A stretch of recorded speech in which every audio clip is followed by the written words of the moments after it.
Hello students and welcome back to your revision class. और आज हम पढ़ेंगे हमारे ENZ कॉन्फ़िगरेशन के बारे में। तो चलिए शुरू करते हैं आज के टॉपिक के साथ। सबसे पहले हमें ये जानना ज़रूरी है कि ज्योमेट्रिकल आइसोमर्स हमारे पास कौन से आइसोमर्स होते हैं, क्या होते हैं। तो ज्योमेट्रिकल आइसोमर्स बेसिकली वो होते हैं जिनका हमारे पास मॉलिक्यूलर फॉर्मूला तो सेम रहता है, लेकिन हमारे पास एटम्स या कंपाउंड का arrangement around the multiple bond वो चेंज हो जाता है। तो इसमें हमारे पास क्या हुआ, देखिए, compound having same molecular formula but different in arrangement of atoms और compounds around the multiple bond. तो देखते हैं क्या होता है ये। तो सपोज मेरे पास यहाँ पर कार्बन कार्बन डबल बॉन्ड है, यहाँ एक हाइड्रोजन, यहाँ एक हाइड्रोजन, यहाँ पर क्लोरीन एंड यहाँ अगेन क्लोरीन।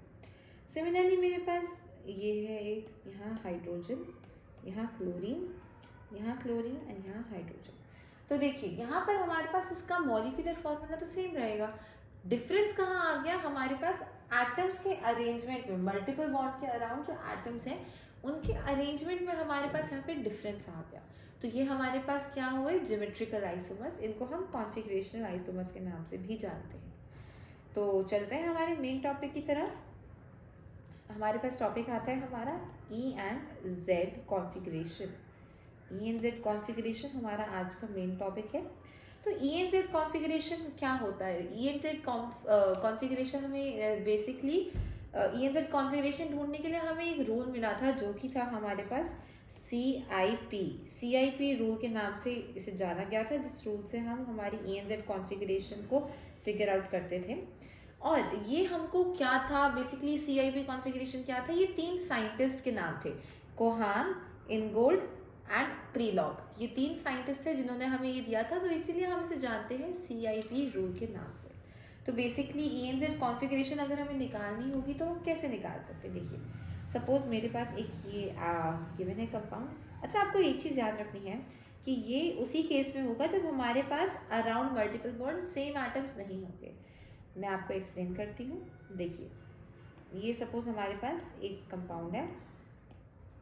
अब जैसे ऊपर देखो, ऊपर हमारे पास सेम कंपाउंड थे दोनों साइड, सेम एटम्स थे दोनों साइड, ठीक है। लेकिन यहाँ पर हमारे पास दोनों साइड सेम एटम्स नहीं है, और जब दोनों साइड हमारे पास सेम एटम्स नहीं होंगे तब हम यूज़ करेंगे हमारी ENZ कॉन्फ़िगरेशन।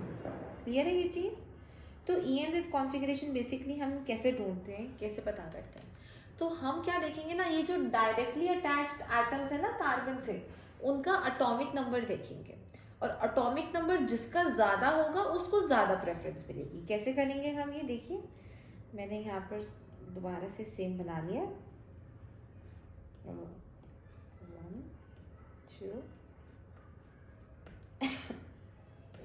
2 3 एंड 4, ठीक है। अब देखो इस साइड हमारे पास हाइड्रोजन है एंड क्लोरीन है। ज़्यादा एटॉमिक नंबर किसका होता है, क्लोरीन का।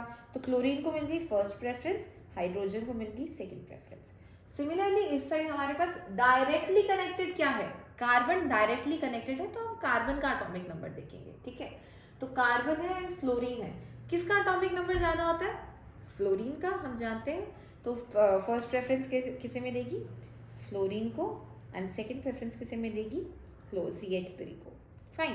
अब आपको ये चीज़ ध्यान रखनी है कि अगर हमारे पास प्रायोरिटी जो है सेम साइड होगी, ठीक है, अगर जैसे यहाँ पे दोनों में 1 1 ऊपर होता, 2 2 नीचे आता है ना, तब तो इसको हम कहते हैं Z कॉन्फ़िगरेशन। लेकिन हमारे पास ऑपोजिट है, यहाँ पे 2 1 है, यहाँ पे 1 2 है, ऑपोजिट है दोनों साइड में।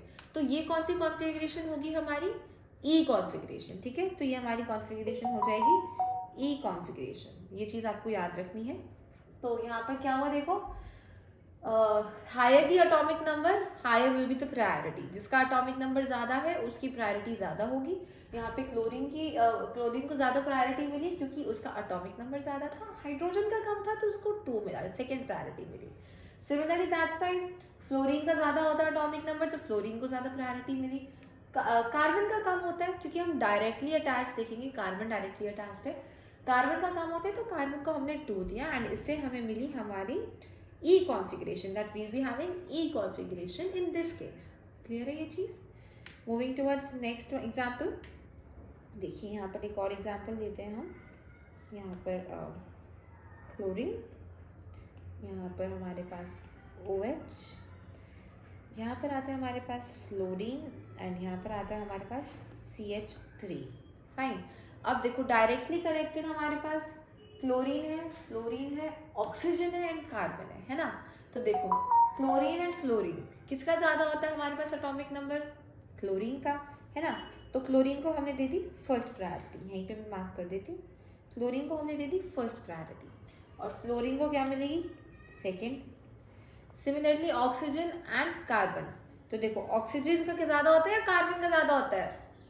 ऑक्सीजन, ठीक है। तो ऑक्सीजन को मिली फर्स्ट प्रायोरिटी और CH3 को मिली सेकेंड प्रायोरिटी, ठीक है। ऑक्सीजन का एटॉमिक नंबर कार्बन से ज़्यादा होता है तो इसलिए ऑक्सीजन को ज़्यादा प्रायोरिटी मिली है। अब देखो सेम साइड है, 1 1 2 2, ऑपोजिट तो नहीं है ना, सेम है, 1 2 1 2, है ना। तो ये कौन सी कॉन्फ़िगरेशन होगी सेम साइड होने पे? Z configuration. तो ये हो गई हमारी Z कॉन्फ़िगरेशन। क्लियर है ये चीज़? चलते हैं अगले एग्जाम्पल पर। लेट्स टेक हमारे पास कार्बन, डबल बॉन्ड कार्बन, यहाँ पर है हमारे पास हाइड्रोजन, यहाँ पर OH, यहाँ पर हमारे पास OH, यहाँ पर है हमारे पास NH2 एंड यहाँ पर है हमारे पास NO2, ठीक है। तो अब देखो हाइड्रोजन और ऑक्सीजन, NH2 एंड NO2, तो किसकी प्रायोरिटी ज़्यादा होगी हमारे पास? पहले हाइड्रोजन एंड ऑक्सीजन के केस में हम ऑक्सीजन को ज़्यादा प्रायोरिटी देंगे क्योंकि ऑक्सीजन का एटॉमिक नंबर ज़्यादा होता है हाइड्रोजन से, तो इसलिए हमने इसको दी प्रायोरिटी 1, हाइड्रोजन को हमने दी 2। अब इस केस में देखो डायरेक्टली कनेक्टेड दोनों नाइट्रोजन है ना। Nitrogen nitrogen same atomic number है क्योंकि एक ही एलिमेंट है नाइट्रोजन। अब हम दूसरा देखेंगे, यहाँ पर है ऑक्सीजन और यहाँ पर है हाइड्रोजन, तो किसकी ज्यादा होगी? ऑक्सीजन का एटॉमिक नंबर ज्यादा होता है या हाइड्रोजन का? ऑक्सीजन का। इतने सारे क्वेश्चंस कर लिए, हमको पता है ऑक्सीजन का ज्यादा होता है एटॉमिक नंबर देन हाइड्रोजन। तो जब हमारे पास पहला यानी डायरेक्टली अटैच्ड एटम जो है वो सेम है अगर दोनों केस में, तो फिर हम देखेंगे हमारे सेकेंड एटम को जो डायरेक्टली कनेक्टेड नहीं है, ठीक है। ये चीज़ आपको ध्यान रखनी है। तो यहाँ पर हमें पता चला ऑक्सीजन का एटॉमिक नंबर ज़्यादा है हाइड्रोजन से, तो NO2 को हम देंगे फर्स्ट प्रायोरिटी, NO2 को फर्स्ट प्रायोरिटी एंड NH2 को हम दे दी यहाँ पे सेकेंड प्रायोरिटी। क्लियर है ये चीज़? और यहाँ से हमें पता चल गया दैट हमारे पास कौन सी कॉन्फ़िगरेशन है ये है हमारी Z कॉन्फ़िगरेशन, बिकॉज 1 2 1 2 सेम है दोनों, तो ये हो गई हमारी Z कॉन्फ़िगरेशन। तो ये हो गई हमारी Z कॉन्फ़िगरेशन, ठीक है। अब आपको एक चीज़ ध्यान रखनी है, जब हमारे पास सेम कंपाउंड है, ठीक है, अगर हम जैसे हाइड्रोकार्बन्स की बात करें, अगर हमारे पास सेम कंपाउंड है फाइन, तो हमारे पास ट्रिपल बॉन्ड को सबसे ज़्यादा, नोट बनाकर लिख लेना, ट्रिपल बॉन्ड को सबसे ज़्यादा मिलेगा, डबल बॉन्ड को फिर एंड देन सिंगल बॉन्ड। मतलब अगर हमारे पास मल्टीपल बॉन्ड्स गिवन है ना, तो जैसे हमारे पास हाइड्रोकार्बन्स में होते हैं मल्टीपल बॉन्ड्स गिवन होते हैं, तो मल्टीपल बॉन्ड्स के केस में ट्रिपल बॉन्ड को सबसे ज़्यादा प्रायोरिटी मिलेगी, फिर second bond and then single bond. तो ये चीज़ आपको ध्यान रखनी है, ठीक है, नोट बनाकर लिख लीजिएगा। तो वैसे ही एक और क्वेश्चन करते हैं हम, हमारे पास एक और क्वेश्चन आता है, इसको लिखिए। यहाँ पर हमारे पास है OH, यहाँ पर हमारे पास है अगेन हाइड्रोजन, यहाँ पर हमारे पास है ethyl CH2 CH3 CH2 and CH3 and यहाँ पर है हमारे पास C+1CH। फाइन। अब इस केस में देखो इधर तो हम कर सकते हैं ऑक्सीजन हाइड्रोजन, हम जानते हैं किसका ज़्यादा होता है, ऑक्सीजन का एटॉमिक नंबर ज़्यादा है, तो इसको तो यहाँ पे मिल गई फर्स्ट प्रायोरिटी और यहाँ पर आ गई सेकेंड प्रायोरिटी। अब देखो उस केस में CH2 CH3 एंड CC, अब यहाँ पर हमारे लिए पता लगाना मुश्किल है, ठीक है, तो यहाँ पर हम क्या करेंगे, ट्रिपल बॉन्ड को प्रायोरिटी देंगे या फिर सिंगल बॉन्ड को? ट्रिपल बॉन्ड को प्रायोरिटी मिलती है ना, तो यहाँ पर हमारे पास 1 एंड यहाँ पर हमारे पास 2, ठीक है। तो अब देखो 1 2 2 1, तो ये तो ऑपोजिट हो गया, तो अब यहाँ पर क्या होगा, ऑपोजिट के केस में क्या होता है, E या Z? E कॉन्फ़िगरेशन, तो ये हो गई हमारी E कॉन्फ़िगरेशन, ठीक है, इसको मार्क कर लीजिए as E configuration. I hope आपको ये टॉपिक समझ आया होगा। एक लास्ट एग्जांपल और कर लेते हैं हम यहाँ पे, ठीक है। तो यहाँ पर हमारे पास C डबल बॉन्ड C, यहाँ पर हमारे पास है बेंजीन रिंग एक, ठीक है, यहाँ पर है हमारे पास साइक्लोहेक्साइल, यहाँ पर है हमारे पास C triple bond CH, and यहाँ पर है हमारे पास यहाँ पर आ गया हमारे पास CH double bond CH2। Fine, तो चलिए पहले इस साइड करते हैं। ये या ये बताओ, जहाँ पे ट्रिपल बॉन्ड को ज़्यादा प्रायोरिटी मिलेगी या डबल बॉन्ड को? ट्रिपल बॉन्ड को डेफिनेटली, अभी आपने पढ़ा triple bond, then double bond and then single bond. Triple bond को ज़्यादा प्रायोरिटी मिलेगी, तो ये हो गया हमारा तो ये हो गया हमारा 1 एंड ये हो गया हमारा 2। क्लियर है यहाँ तक? अब उधर देखेंगे हम, यहाँ पे तो कोई भी बॉन्ड मल्टीपल बॉन्ड नहीं है, सिर्फ सिंगल बॉन्ड है यहाँ पे, ठीक है।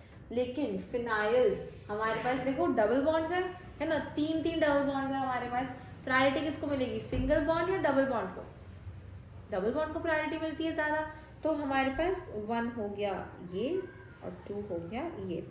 अगेन 1 2 2 1, तो क्या होगी, कौन सी कॉन्फ़िगरेशन होगी हमारे पास?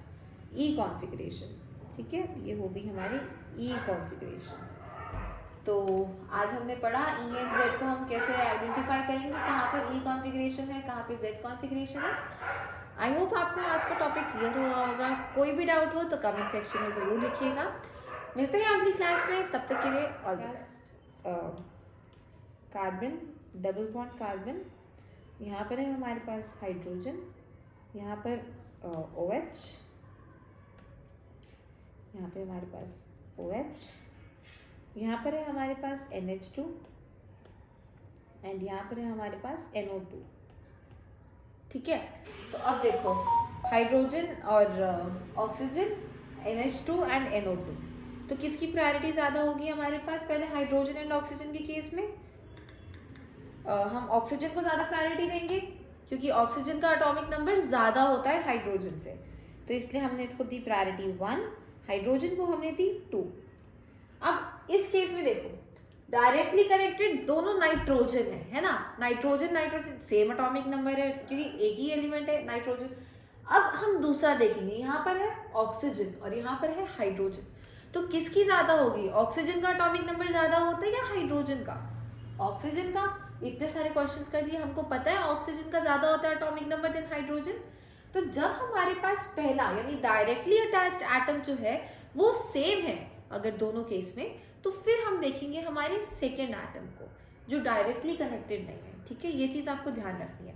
तो यहाँ पर हमें पता चला ऑक्सीजन का एटॉमिक नंबर ज़्यादा है हाइड्रोजन से, तो NO2 को हम देंगे फर्स्ट प्रायोरिटी, NO2 को फर्स्ट प्रायोरिटी एंड NH2 को हमने दी यहाँ पे सेकेंड प्रायोरिटी। क्लियर है ये चीज़? और यहाँ से हमें पता चल गया दैट हमारे पास कौन सी कॉन्फ़िगरेशन है, ये है हमारी Z कॉन्फ़िगरेशन, बिकॉज 1 2 1 2 सेम है दोनों, तो ये हो गई हमारी Z कॉन्फ़िगरेशन, तो ये हो गई हमारी Z कॉन्फ़िगरेशन, ठीक है। अब आपको एक चीज़ ध्यान रखनी है, जब हमारे पास सेम कंपाउंड है, ठीक है, अगर हम जैसे हाइड्रोकार्बन्स की बात करें, अगर हमारे पास सेम कंपाउंड है, फाइन, तो हमारे पास ट्रिपल बॉन्ड को सबसे ज़्यादा, नोट बनाकर लिख लेना, ट्रिपल बॉन्ड को सबसे ज़्यादा मिलेगा, डबल बॉन्ड को फिर एंड देन सिंगल बॉन्ड। मतलब अगर हमारे पास मल्टीपल बॉन्ड्स गिवन है ना, तो जैसे हमारे पास हाइड्रोकार्बन्स में होते हैं मल्टीपल बॉन्ड्स गिवन होते हैं, तो मल्टीपल बॉन्ड्स के केस में ट्रिपल बॉन्ड को सबसे ज़्यादा प्रायोरिटी मिलेगी, फिर second bond and then single bond. तो ये चीज़ आपको ध्यान रखनी है, ठीक है, नोट बनाकर लिख लीजिएगा। तो वैसे ही एक और क्वेश्चन करते हैं हम, हमारे पास एक और क्वेश्चन आता है, इसको लिखिए। यहाँ पर हमारे पास है OH, यहाँ पर हमारे पास है अगेन हाइड्रोजन, यहाँ पर हमारे पास है ethyl CH2 CH3 CH2 and CH3 and यहाँ पर है हमारे पास C triple bond CH। Fine, अब इस केस में देखो, इधर तो हम कर सकते हैं ऑक्सीजन हाइड्रोजन, हम जानते हैं किसका ज़्यादा होता है, ऑक्सीजन का एटॉमिक नंबर ज़्यादा है, तो इसको तो यहाँ पे मिल गई फर्स्ट प्रायोरिटी और यहाँ पर आ गई सेकेंड प्रायोरिटी। अब देखो उस केस में CH2 CH3 एंड CC, अब यहाँ पर हमारे लिए पता लगाना मुश्किल है, ठीक है, तो यहाँ पर हम क्या करेंगे, ट्रिपल बॉन्ड को प्रायोरिटी देंगे या फिर सिंगल बॉन्ड को? ट्रिपल बॉन्ड को प्रायोरिटी मिलती है ना, तो यहाँ पर हमारे पास 1 एंड यहाँ पर हमारे पास 2, ठीक है। तो अब देखो 1 2 2 1, तो ये तो ऑपोजिट हो गया। तो अब यहाँ पर क्या होगा, ऑपोजिट के केस में क्या होता है, ई या जेड, ई कॉन्फ़िगरेशन। तो ये हो गई हमारी ई कॉन्फ़िगरेशन, ठीक है, इसको मार्क कर लीजिए as E configuration. I hope आपको ये टॉपिक समझ आया होगा। एक लास्ट एग्जांपल और कर लेते हैं हम यहाँ पे, ठीक है। तो यहाँ पर हमारे पास C डबल बॉन्ड C, यहाँ पर हमारे पास है बेंजीन रिंग एक, ठीक है। यहाँ पर है हमारे पास साइक्लोहेक्साइल, यहाँ पर है हमारे पास C triple bond CH, and यहाँ पर है हमारे पास यहाँ पर आ गया हमारे पास CH double bond CH2। Fine, तो चलिए पहले इस साइड करते हैं, ये या ये बताओ, जहाँ पे ट्रिपल बॉन्ड को ज़्यादा प्रायोरिटी मिलेगी या डबल बॉन्ड को? ट्रिपल बॉन्ड को डेफिनेटली, अभी आपने पढ़ा triple bond, then double bond and then single bond. Triple bond को ज़्यादा प्रायोरिटी मिलेगी, तो ये हो गया हमारा तो ये हो गया हमारा 1 एंड ये हो गया हमारा 2। क्लियर है यहाँ तक?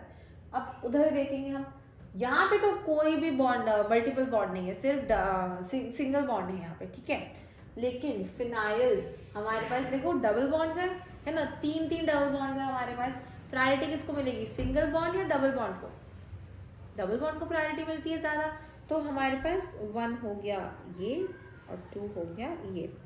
अगेन 1 2 2 1, तो क्या होगी, कौन सी कॉन्फ़िगरेशन होगी हमारे पास, ई कॉन्फ़िगरेशन, ठीक है। ये होगी हमारी ई कॉन्फ़िगरेशन। तो आज हमने पढ़ा ई एंड जेड को हम कैसे आइडेंटिफाई करेंगे, कहाँ पर ई कॉन्फ़िगरेशन है, कहाँ पे जेड कॉन्फ़िगरेशन है। आई होप आपको आज का टॉपिक क्लियर हुआ होगा। कोई भी डाउट हो तो कमेंट सेक्शन में ज़रूर लिखिएगा। मिलते हैं अगली क्लास में, तब तक के लिए ऑल द बेस्ट।